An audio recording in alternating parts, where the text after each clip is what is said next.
तुम्हारा अन्नदाता। पग पग पर है संग तुम्हारे अन्नदाता। लहू किसानों का बन के पसीना सींचता है धरती का सीना। मेहनत का तेरी हक दिलवाने, नई तकनीक नई खोज बताने। पशुधन को गुणवान बनाना, पौध सुरक्षा को सिखलाना, खेती के सब गुर समझाने, भारत का सरताज बनाने। आठों पहर है संग तुम्हारे अन्नदाता अन्नदाता। नमस्कार, आप सभी का स्वागत है अन्नदाता कार्यक्रम में। आपके साथ मैं हूं सोनाली सिंह। हमारे देश के किसान जन का पोषक है, वह श्रम का देवता है, अन्नदाता है। उसमें ही भारत की आत्मा निवास करती है। ऐसे ही किसानों की प्रगति के लिए हम खेती बाड़ी से जुड़ी हुई बहुत सी नई लाभकारी जानकारियां हर रोज सुबह लेकर आते हैं। तो चलिए कार्यक्रम शुरू करने से पहले देखते हैं क्या है आज के अन्नदाता में। गेहूं की फसल में समेकित खरपतवार नियंत्रण।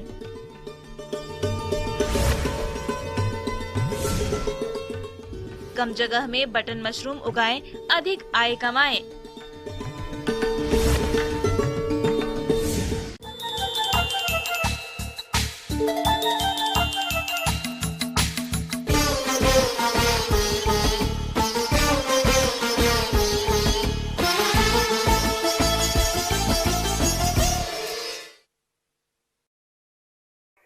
प्रदेश के जिन किसान भाइयों ने देरी से गेहूं की बुआई की है, उनकी फसल अभी बढ़वार की अवस्था में है और इस समय फसल में कई बाधाएं आती हैं, जिनमें खरपतवारों का प्रकोप अहम समस्या है। ये खरपतवार फसल को कई तरह से नुकसान पहुंचाते हैं, जिससे फसल की उपज में काफी गिरावट आ जाती है।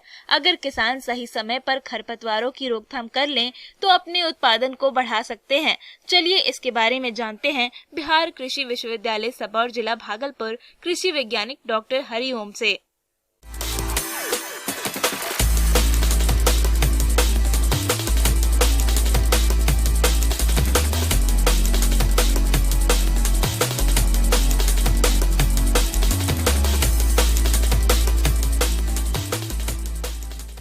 किसान भाई, आज हम लोग गेहूं में खरपतवार की समस्या के बारे में चर्चा करेंगे। जैसा कि हम लोग देख रहे हैं कि हमारा ये गेहूं का जो है ये फसल है, तो हमारे गेहूं की फसल में खरपतवार की वजह से उपज में जो है नुकसान पहुंचता है, उपज हमको कम प्राप्त होती है। तो हम लोग प्रायः देखते हैं कि गेहूं में दो तरह के खरपतवार पाए जाते हैं। एक सकरी पत्ती वाले खरपतवार होते हैं और एक दूसरी तरफ चौड़ी पत्ती वाले खरपतवार होते हैं। अगर एक तीसरी तरफ अगर हम देखें तो सकरी पत्ती वाले और चौड़ी पत्ती वाले भी खरपतवार होते हैं। जैसा अभी हमारा ये जो प्रक्षेत्र इसमें दिख रहा है, तो इसमें हम लोग चौड़ी पत्ती वाले खरपतवार की संख्या इसमें ज़्यादा है। अगर नहीं करते हैं तो अगर खरपतवार ज़्यादा संख्या में है तो 30 से 40% नुकसान हो जाएगा, नहीं तो 10-15%, 20% तो नॉर्मली नुकसान होता ही होता है अगर हम खरपतवार को नियंत्रित नहीं करेंगे। खरपतवार वह पौधा है जो किसी भी परिस्थिति में कृषि के लिए लाभदायक की तुलना में अधिक हानिकारक होता है। सूर्य का प्रकाश, स्थान और पोषक तत्वों के लिए प्रतिस्पर्धा करके पोषक तत्वों के अधिकांश भाग को शोषित कर लेते हैं, जिसके कारण फसल की विकास गति धीमी पड़ जाती है तथा पैदावार कम हो जाती है। खरपतवार फसलों के लिए हानिकारक कीटों के लिए प्राश्रयी पौधों के रूप में कार्य करते हैं। इसके अलावा फसल कटाई के समय परिपक्व खरपतवार भी साथ में आ जाते हैं और उत्पादन की गुणवत्ता को भी प्रभावित करते हैं। गेहूं में जैसे ये देखेंगे कि हमारा बथुआ है, बथुआ तो हम सब लोग पहचानते हैं, तो इसको ज़्यादा पहचान बताने का जरूरत, चौड़ी पत्ती वाला होता है, हम लोग इसको साग के रूप में भी खाते हैं। तो बथुआ है। और जैसे देखें कि हमारा जंगली पालक ना, जंगली पालक का भी समस्या हमारे उसमें है। तो जंगली पालक है, वो चौड़ी पत्ती होती है और पत्ती उसकी थोड़ी बड़ी होती है ना, तो वो जंगली पालक का भी एक समस्या इसमें रहता है। और ये देखें कि ये हमारा गेहूं का मामा होता है, जो गेहूं की तरह ही होता है। शुरुआत अवस्था में हम थोड़ा पहचानने में दिक्कत होती है। और इसके बाद देखें तो पॉलीगोनम मॉन्स्पोलेंसिस भी है, तो वो भी गेहूं की तरह ही होता है खरपतवार ना। तो ये सब हमारा ये खरपतवार होता है। तो जो हमारा गेहूं का मामा है पॉलीगोनम मॉन्स्पोलेंसिस है, ये हमारा सकरी पत्ती वाला खरपतवार है। और जो हमारा ये बथुआ है और हमारा ये जंगली पालक है, ये चौड़ी पत्ती वाला खरपतवार है। गर्मी में गहरी जुताई करके फसलों एवं खरपतवारों के अवशेष को नष्ट कर देना चाहिए, जिससे कीट रोग के अवशेष उन्हीं के साथ नष्ट हो जाएं और उनकी वृद्धि पर नियंत्रण पाया जा सके। हमेशा बीज को शोधित करके बुआई किए जाए तथा बुआई से पहले बीजों की अंकुरण जांच अवश्य करें। खरपतवारों की वृद्धि जब इतनी हो जाए कि उन्हें हाथ से पकड़ा जा सके, तब उन्हें उखाड़कर इसका उपयोग आच्छादन के रूप में किया जाना चाहिए। यह अवस्था फसल बुआई के 20 से 25 दिन बाद आती है। किसान भाई जो मैं समझता हूँ 15 दिसंबर तक अपना गेहूं लगा लिए हैं, या कुछ किसान भाई हो सकता है कि दिसंबर के अंत तक लगाए होंगे। तो अभी हम देखेंगे 15 दिसंबर को जो किसान भाई लगाए हैं, तो उन अपने खेत में देख लें यदि खरपतवार की समस्या है, किस तरह की खरपतवार की समस्या उनके खेत में है। चौड़ी पत्ती वाले खरपतवार हैं या सकरी पत्ती वाले खरपतवार हैं ना, या दोनों तरह के खरपतवार हैं, वो उसके हिसाब से शाकनाशी का चुनाव करें। तो चौड़ी पत्ती वाले खरपतवार के लिए हमारे पास जो शाकनाशी आती है वो अलग से आती है। जैसे अभी हम लोग इसमें देखेंगे कि ये स्प्रे कर रहे हैं 2,4-D सोडियम साल्ट जो है 80% का होता है। तो इस शाकनाशी को हम लोग गेहूं के बुआई के 25 से 30 दिन या 32 दिन 33 दिन में के अंदर में हम लोगों को कर लेना होता है। तो इसमें 500 से 750 जो सक्रिय तत्व होता है, उसको हम लोग 1 हेक्टेयर यानी 2.5 एकड़ के लिए अनुशंसित करते हैं।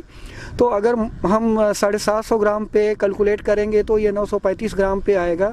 और अगर हम ये 600 सक्रिय तत्व के हिसाब से कैलकुलेट करेंगे तो मोटा मोटा ये 700 ग्राम से आएगा। तो मोटा मोटी हम कह सकते हैं ये जो हमारा 2,4-D सोडियम साल्ट है, इसको 700 से लेकर 900 ग्राम का जो मात्रा होगा वो 2.5 एकड़ यानी 1 हेक्टेयर के लिए पर्याप्त होगा। तो इस दवाई को हम 25 से 30 दिन में अगर प्रयोग कर लेंगे तो हमारा चौड़ी पत्ती वाले खरपतवार नियंत्रित हो जाएंगे, जिससे हमारा गेहूं का फसल अच्छा होगा।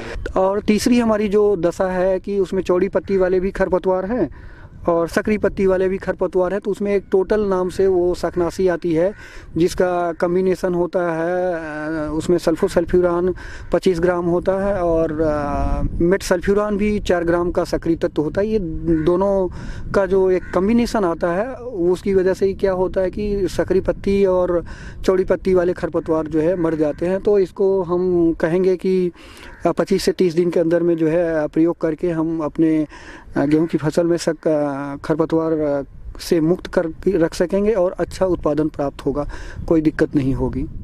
किसान भाइयों, अब लेते हैं एक छोटा सा ब्रेक।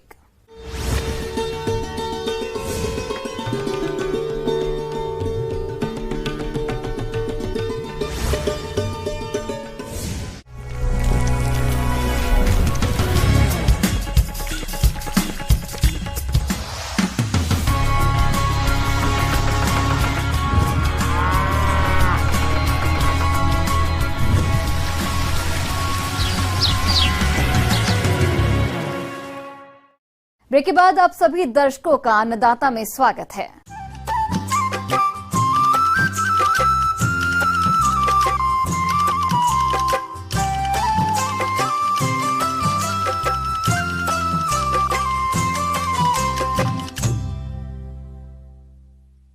वर्तमान समय में बढ़ती हुई जनसंख्या के कारण लगातार कृषि भूमि घटती जा रही है, जिसके कारण पौष्टिक खाद्य पदार्थों का उत्पादन कर पाना एक समस्या बनता जा रहा है। ऐसे में कम एरिया में मशरूम की खेती करना किसानों के लिए लाभकारी साबित हो रहा है। तो जो किसान बटन मशरूम की खेती करने जा रहे हैं, वो किस प्रकार करें बटन मशरूम का उत्पादन, इस बारे में जानकारी दे रहे हैं विषय विशेषज्ञ डॉक्टर ब्रजकिशोर प्रजापति।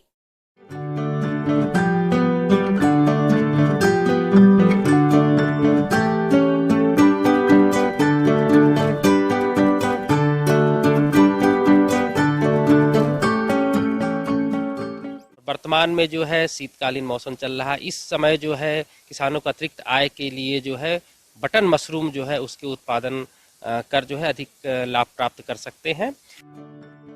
देश में श्वेत बटन मशरूम की खेती बड़े पैमाने पर की जा रही है। उत्पादन की दृष्टि से इसका विश्व में प्रथम स्थान है। देश के मैदानी व पहाड़ी भागों में श्वेत बटन मशरूम को शरद ऋतु में उगाया जाता है, क्योंकि इस ऋतु में तापमान कम तथा हवा में नमी अधिक होती है। मशरूम की खेती करने का तरीका खाद्यान्न और बागवानी फसलों से बिल्कुल भिन्न है, अतः इसकी खेती शुरू करने से पहले प्रशिक्षण देना हितकर होता है। पूरे विश्व में जो है मुख्यतः जो है 4 मशरूम जो होते हैं, बटन मशरूम, ढिंगरी मशरूम, दुधिया मशरूम और जो है पुआल मशरूम, जो इसकी खेती जो है व्यापक रूप से जो है खाने के रूप में किया जाता है। इसके अतिरिक्त भी कई प्रकार के मशरूम है, गायनोडर्मा है, सिटाके मशरूम है, जो आयुर्वेद में जो है इनका दवाई बनाने के कार्य में होता है। अब जो है हम बटन मशरूम के उत्पादन तकनीकी पर चर्चा करना चाहेंगे। तो बटन मशरूम के उत्पादन के लिए मुख्य रूप से 4 चरण होते हैं। पहला चरण जो होता है उसमें आपको कंपोस्टिंग करना होता है, मतलब खाद का निर्माण करना होता है। दूसरी चीज उसमें बिजाई करना होता है, कंपोस्ट बनने के बाद जो होता है उसे बिजाई करना होता है। और तीसरा जो है उसमें केसिन, और चौथा चरण जो होता है उसमें तोड़ाई का कार्य होता है। तो अब जो है हम पहले चरण की बात करें तो इसमें पहला जो होता है कंपोस्टिंग बनाने के लिए। तो कंपोस्टिंग जो है खाद बनाना, मतलब इसकी 2 प्रक्रियाएं होती है, एक छोटी विधि होती है और एक बड़ी लंबी विधि होती है। छोटी विधि जो है उसमें लागत थोड़ा सा ज़्यादा होता है, परंतु जो किसानों के द्वारा जो है हमारे देश में लगभग जो है लंबी विधि का जो है व्यापक रूप से उपयोग में लाया जाता है। और इसके निर्माण के लिए जो होते हैं विभिन्न प्रकार के फार्मूला और सूत्र जो है विभिन्न विश्वविद्यालयों के द्वारा जो है निर्मित किए गए हैं, जिसमें से एक फार्मूला मैं आपको बताता हूं। जैसे आपको 1000 केजी जो है आपका भूसा या पैरे की जरूरत पड़ेगी, उसमें 420 केजी जो है मुर्गी की खाद की जरूरत पड़ता है, और लगभग 65 केजी जो है जिप्सम की जरूरत पड़ेगी। गेहूं का चोकर 50 केजी जरूरत पड़ेगा और उसमें 18 केजी यूरिया की आवश्यकता पड़ती है। अब आपको कंपोस्टिंग बनाने के लिए जो है जिप्सम की मात्रा छोड़कर सभी चीजों को जो है हम पानी के द्वारा सिंचित करेंगे और पैर से दबाते हुए चलेंगे, मतलब पूरी तरीके से आप जो भूसा है या पैरा है उसकी मात्रा जो है और उसमें जिप्सम को छोड़कर बाकी सभी चीजों को मिलाकर पानी से भिगाकर पैरों से दबाते हुए चलते हैं और उसको फिर ढेर बनाना होता है, इकट्ठा करना हुआ होता है। यह प्रक्रिया लगभग 5 दिनों तक करनी होती है। गीले किए गए मिश्रण को मिलाकर करीब 5 फुट चौड़ा और 5 फुट ऊंचा ढेर बना लें। ढेर की लंबाई सामग्री की मात्रा पर निर्भर करती है। ये ढेर 5 दिन तक ज्यों का त्यों बना रहने दें और जरूरत हो तो बाहरी परतों में नमी कम होने पर आवश्यकता के अनुसार पानी का छिड़काव किया जा सकता है। 6वें दिन जो है आपको पहली पलटाई करनी होती है। पहली पलटाई मतलब 6वें दिन ये होता है कि जो बाहरी भाग भूसे का होता है या पैरे का उसको अंदर की ओर करना है, नीचे का ऊपर की ओर करना है, आवश्यकता पड़ने पर जो है आपको पानी से सिंचाई करना है। तो यह पहला जो होता है इसको पलटना होता है। उसी प्रकार से दूसरी पलटाई जो है 10वें दिन करना होता है। तीसरी पलटाई जो होता है वह 13वें दिन करना है। 13वें दिन जब तीसरी पलटाई होती है तो इसमें जो है जिप्सम की जो मात्रा होती है उसको डालना होता है। इसी प्रकार से डालने के बाद जो है आपको पुनः जो है पानी से सिंचाई करके आपको जैसे पहली अवस्था में आप पहली पलटाई में रखे थे आपको उसी प्रकार से करना है। इसी प्रकार से अब अगली चौथी पलटाई 16वें दिन, फिर अगली पलटाई 19वें दिन, फिर अगली पलटाई जो है 5वीं पलटाई लगभग जो 22वें दिन की जाती है। और इस दिन जो होता है मेलाथियन की जो मात्रा होती है 0.1% की जो है उसमें जरूर निश्चित रूप से मिला दे। यह कीटनाशकों के लिए कीटनाशक के रूप में कार्य करता है और कीटों के जो अंडे वगैरह होते हैं उसे नष्ट करने का काम करता है। और जो आखिरी पलटाई जो होती है वो 28वें या 29वें दिन करनी होती है, जो 6वीं पलटाई होती है। किसान भाइयों, लास्ट पलटाई जो होती है, अंतिम पलटाई, उसको करने के बाद हमें यह देखना होता है कि उसमें नमी जो है 60 से 70% तक होनी चाहिए। तो उसकी जांच के लिए जो है आप हाथ में उसके गोले को दबाएं। अगर उससे पानी निकलना बंद हो जाता है परंतु उसकी नमी जो होती है हमारे हाथों में लगेगी। कंपोस्ट बनाने के दौरान कुछ सावधानियां बरतना जरूरी है, नहीं तो कंपोस्ट अच्छी तरह नहीं होगा। कंपोस्ट तैयार करने के लिए साफ सुथरे स्थान का चयन करें और हो सके तो हवादार कमरे या हॉल में कंपोस्ट तैयार करें। जो भी व्यक्ति पलटाई का काम करते हैं वे हाथों में दस्ताने और जूते अवश्य पहने। कंपोस्ट को कभी भी खुले स्थान पर नहीं बनाएं। अब दूसरा चरण आता है बिजाई का। अगर आप 100 केजी का आपका कंपोस्ट बना है तो उसमें लगभग आधा केजी से लेकर मतलब 500 ग्राम से लेकर 750 ग्राम तक जो है बीज आपको मिलाना होता है और उसके पन्नी के बैगों में भरना होता है। बिजाई को 2 तरीके से बिजाई की जाती है। पहली विधि जो होती है उसमें पूरे कंपोस्ट में जो है मिलाना होता है। और दूसरा चरण, दूसरी जो विधि होती है उसमें परत दर परत, मतलब 2 इंच का आप पन्नी के अंदर अगर आप बिछाते हैं कंपोस्ट को, उसके ऊपर जो है बिजाई करनी होती, फिर से 2 इंच का करना होता है। इस प्रकार से लगभग 5 से 6 इंच का आपको बैग बनाता है। उसके बाद जो है इसके ऊपर जो है पेपर जो होता है, न्यूज़पेपर अखबार जो होते हैं, परत होती है या सबसे ऊपरी परत जो होती है, उस पर आपको न्यूज़पेपर अखबार को आपको रखना होता है। क्योंकि हमें सावधानियां सुनिश्चित कर लेनी चाहिए, जैसे कि हमें घर की साफ सफाई, जिस कमरे में हमें उत्पादन करना है तो उसकी जो है फॉर्मेलिन से जो है हम फ्यूमिगेट कर लें, अन्यथा जो है कैल्शियम का पूरे दीवार में जो है हम चूने से पुताई कर लें। और जितने भी हमारे खिड़की दरवाजे हैं उसमें जो है आप जीआई तार की जो जालियां आती हैं उसको आप लगा दें। और उसके अंतर्गत जो तापमान है वो 22 से 25 डिग्री तक होना चाहिए। और उसके अलावा जो है उसमें कार्बन डाइऑक्साइड की जो मात्रा है 0.1 से लेकर 0.5% से ज़्यादा नहीं होनी चाहिए। अगर मान लीजिए ज़्यादा है तो उसमें आप सुबह शाम निश्चित रूप से उसकी खिड़की दरवाजे को थोड़ा सा खोल दें, जिससे बाहरी स्वच्छ हवा जो है अंदर चली जाएगी और कार्बन डाइऑक्साइड की जो मात्रा जो है वह जितना सुनिश्चित होनी चाहिए उससे उसके अंतर्गत आ जाएगी।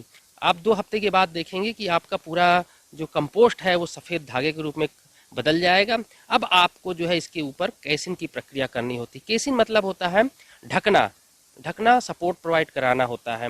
तो उसमें जो है केसिन बनाने की जो प्रक्रिया है वो 10 दिन पूर्व कर लेनी चाहिए।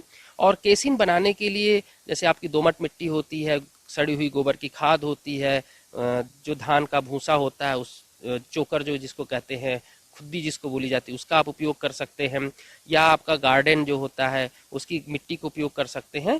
तो यह विभिन्न प्रकार के अवयव का आप उपयोग कर सकते हैं, वो मिक्स करना होता है।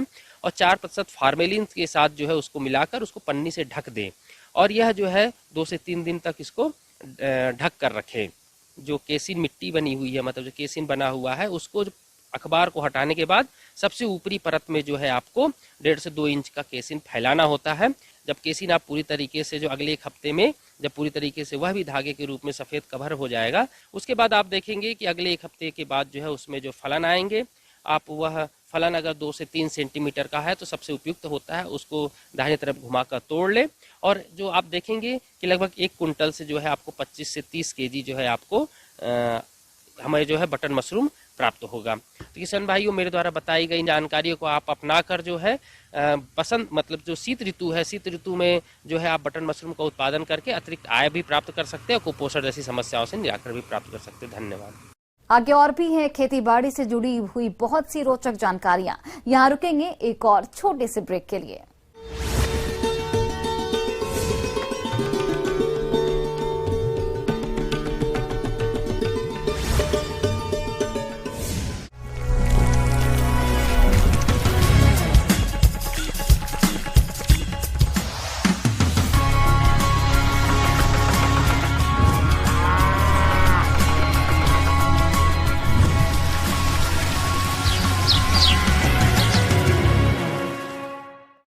ब्रेक के बाद एक बार फिर से आप सभी दर्शकों का अन्नदाता कार्यक्रम में बहुत बहुत स्वागत है।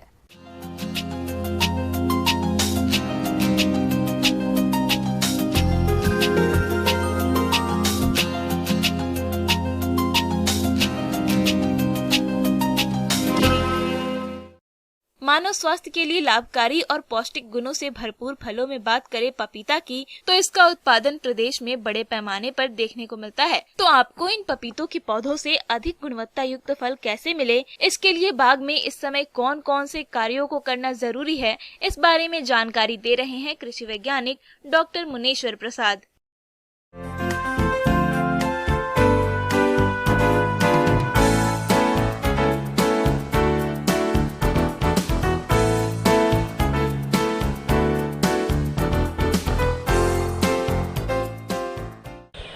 जैसा कि आप देख रहे हैं कि अभी हमारा क्षेत्रों में और किसान के खेतों में थोड़ी ठंड का एहसास हो रहा होगा। और जो किसान भाई पपीता के खेती कर रहे हैं उनके सामने एक जाड़े का जो प्रबंधन करने की के बारे में जानकारी होनी चाहिए कि हम जाड़े के मौसम में कैसे पपीते की खेतों को हम अच्छी तरह से कर पाएँ।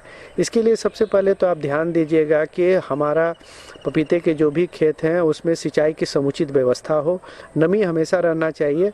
अगर नमी नहीं रहेगी तो आपको वो पौधे में पाला मारने की समस्या होगी। पपीते के पौधे ठंड के प्रति काफी संवेदनशील होते हैं।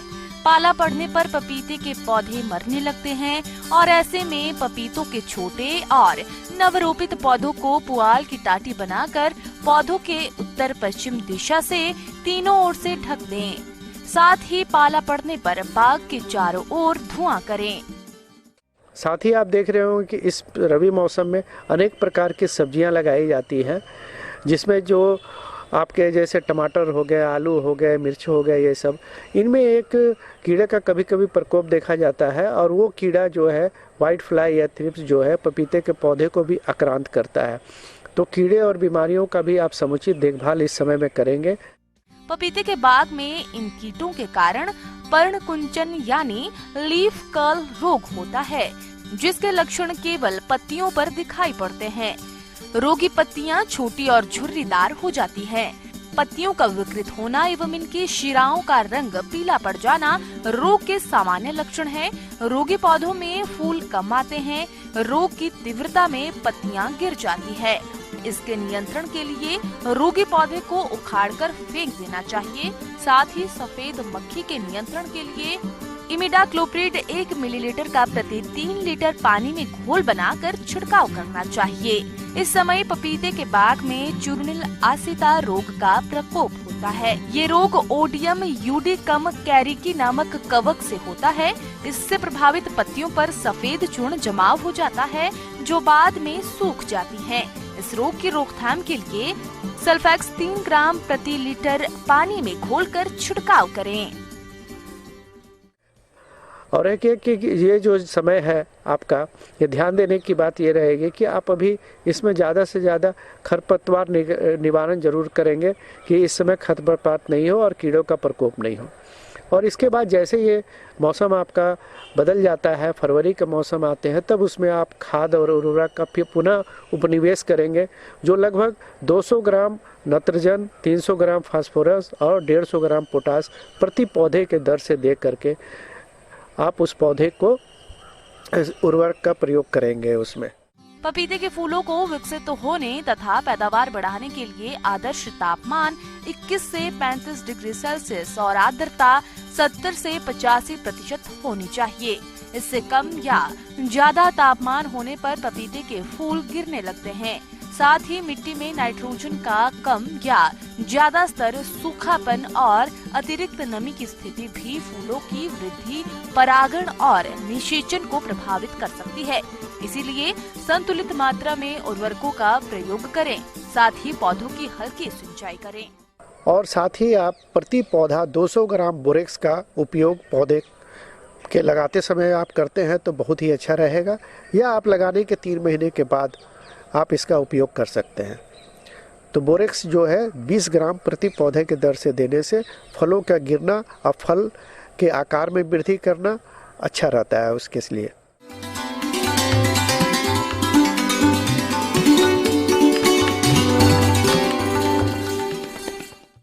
आइए जानते हैं अन्नदाता निःशुल्क फोन के माध्यम से पूछे गए समस्याओं का समाधान। अन्नदाता निःशुल्क फोन संपर्क सेवा के माध्यम से पूछे गए प्रश्नों में से आज हमने जिस प्रश्न को कार्यक्रम में शामिल किया है उसे पूछा है ग्राम किशनपुर, जिला कटिहार के कृषक प्रवीण राय ने। ये अलसी की फसल में कीट नियंत्रण के बारे में जानकारी चाहते हैं। तो प्रवीण राय जी, आपकी जानकारी के लिए प्रस्तुत है कार्यक्रम का ये अंश।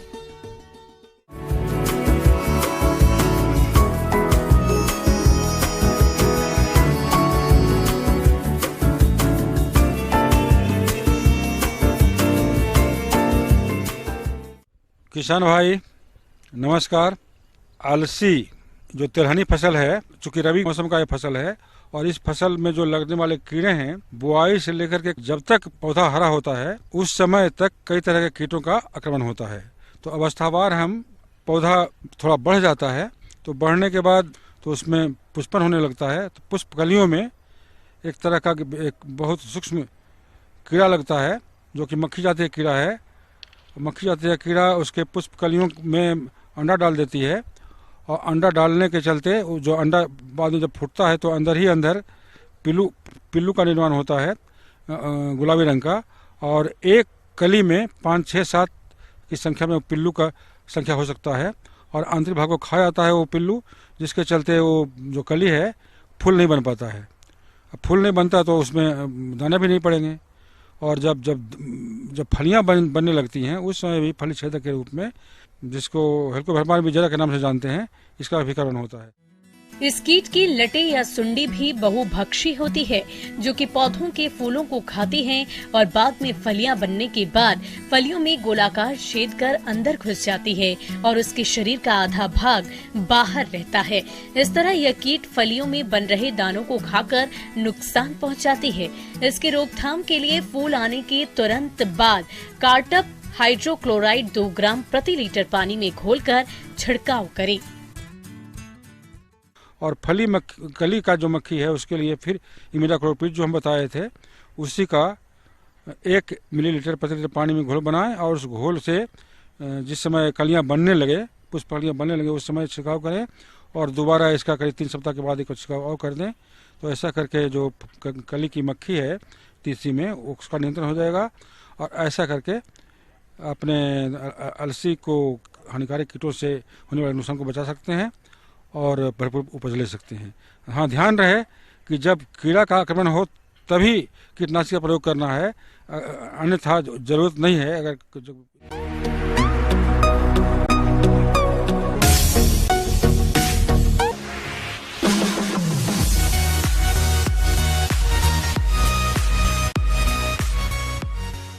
एक नजर डालते हैं राज्य के कुछ मंडियों के प्रमुख फसलों के बाजार भाव पर।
किसान भाइयों, कृषि संबंधित समस्या या सुझावों के लिए आप हमें इस पते पर संपर्क कर सकते हैं। प्रोड्यूसर अन्नदाता news 18 Bihar Jharkhand, Ramoji film city Hyderabad 501512। साथ ही आप हमें ईमेल भी कर सकते हैं। हमारा ईमेल आईडी है p18annadatabihar@news18.com। इसके अतिरिक्त आप हमें निःशुल्क हेल्पलाइन नंबर 18008892 पर सोमवार से शनिवार सुबह 10 से शाम 4 बजे के बीच संपर्क कर सकते हैं। अब समय हो रहा है आपसे विदा लेने का। कल फिर से आपसे मुलाकात होगी कृषि से जुड़ी महत्वपूर्ण जानकारियों के साथ। नमस्कार।